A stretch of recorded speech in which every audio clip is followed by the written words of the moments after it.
Dia dihina di depan semua teman-temannya karena kekurangan dia, Daniel. Kenapa gue selalu ngerasa ada yang off dengan mereka? Yeah, you always were.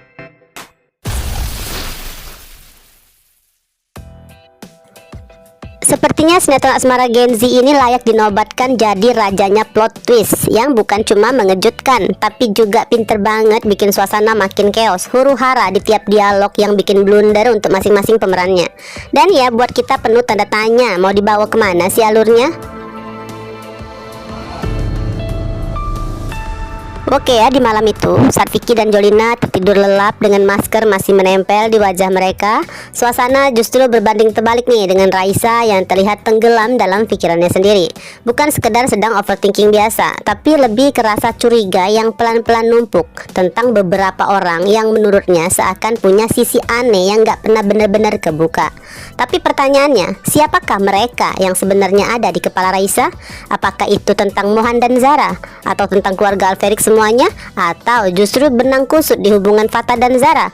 Ataukah jangan-jangan Raisa sedang memikirkan hubungan masa lalu antara Mohan dan Nakila yang mungkin aja ternyata masih ada yang belum sepenuhnya selesai, seperti di hubungan Fatah dan Nakila? Belum sempat ya rasa penasaran kita terjawabkan, cerita langsung lompat ke adegan lain yang gak kalah membingungkan. Muncul sosok Mohan di masa depan, lebih tua, lebih tenang dengan aura pemimpin yang kuat. Cara ia berdiri, senyumnya yang bijak dan tenang, sampai monolog dalam hatinya, seolah mengiyakan semua kecurigaan yang selama ini difikirkan Raisa.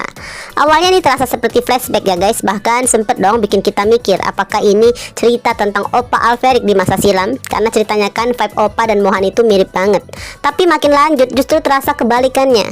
Mohan yang ubanan ini seperti sedang mengenang masa mudanya sendiri, termasuk momen saat Mohan duduk santai bareng anak-anak 9 ilmu di teras kafe. Nah, adegan ini buat jantungku berdebar guys. Apakah jangan-jangan selama ini yang kita tonton adalah serpihan kisah masa lalunya Mohan? Perjalanan hidupnya yang penuh drama, konflik dan rahasia. Bahkan adegan-adegan yang gak melibatkan Mohan pun bisa jadi adalah potongan memori dari masing-masing karakternya. Twist ini emang gila guys, tapi seenggaknya kita dikasih satu petunjuk besar bahwa pada akhirnya Mohan berhasil kembali ke keluarganya dan duduk di posisi yang memang jadi takdirnya sebagai pewaris sejati Alferik. Balik ke konflik masa sekarang yang masih sangat berat. Harry lagi berdiri di persimpangan yang gak gampang. Kedatangannya buat negosiasi jelas menunjukkan kalau Harry sedang butuh banget bantuan. Dan seperti yang udah bisa ditebaknya, Dominic gak akan kasih jalan tanpa harga yang mahal. Syaratnya pun cukup kejam. Harry harus menemukan cara untuk membuka dokumen Alferik dan menghancurkan semua isinya. Padahal justru di dokumen itulah tersimpan semua bukti kejahatan Dominic selama ini. Sebagai bayarannya, Dominic siap mengabulkan apapun yang Harry minta. Tapi masalahnya nih guys, belum jelas apakah Dominic akan terlebih dahulu bersedia membantu memulangkan mantan koleganya Papa Michael, atau justru harus menunggu Harry menyelesaikan tugas kotornya dulu. Pada akhirnya Harry seakan hanya punya dua pilihan, mengikuti hati nurani dan mempertahankan kebenaran namun tanpa jalan keluar, atau mengkhianatinya demi menyelamatkan orang-orang yang dia sayang. Karena ya kalau Harry memilih jalan gelap itu guys, artinya Harry harus rela menghancurkan harapan banyak orang, membiarkan kejahatan tetap berdiri, dan semua itu demi Akila, demi menyelamatkan Michael dari ancaman Vindu, demi mencegah dua perusahaan terakhir milik keluarga Chandrawinata agar nggak jatuh ke jurang kebangkrutan. Dan dari semua kekacauan ini, satu hal yang pasti, cerita ini belum selesai, bikin kita kehabisan nafas. Beralih ke rumah lama Daniel Alferik, suasana terasa hangat tapi juga penuh emosi yang tertahan. Makan malam keluarga pertama setelah kebebasannya bukan cuma soal kebersamaan, tapi juga jadi ruang untuk membuka lebaran cerita yang selama ini harus terpendam. Daniel jelas dong ya ingin tahu segalanya tentang kehidupan putrinya, tentang semua yang sudah dilewati tanpa dirinya di sisi mereka selama 5 tahun ini. Lalu Rose mulai bercerita dengan nada yang tenang, hampir terlalu tenang untuk ukuran luka sebesar itu, seolah semua penderitaan yang pernah dirasakan seberat apapun hanya sekedar kisah lama yang berhasil dilewati. Hal pertama yang dibahas oleh Rose adalah tentang perjuangannya menghadapi dua karakter yang begitu berbeda dalam dirinya, sampai pernah kehilangan arah dan identitas. Dan bahkan sekarang saat Rose sudah kembali ke jati dirinya sebagai Rose, tetap aja ada momen-momen di mana ia merasa terjebak di antara Zara dan Rose, dua sisi yang belum sepenuhnya berdamai. Jelas dong ya, rasa bersalah menghantui Danuel, tapi di saat yang sama semua yang terjadi seperti nggak memberi mereka pilihan selain menempatkan Rose di posisi yang sulit itu.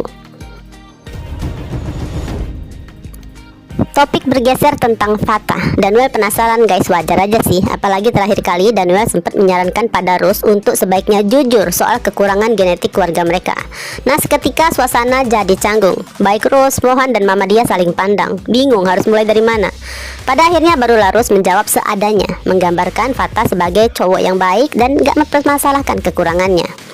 Namun Danuel sangat memahami karakter putrinya guys, bahwa ada yang sedang disembunyikan. Maka dia mengambil alih cerita dengan gayanya yang cukup blak-blakan, langsung menyambung dengan bagian yang cukup sensitif, skandal masa lalunya dengan Jordan, yang jelas akan selalu jadi bayang-bayang kelam di hubungan Rose dan Fatah ke depannya.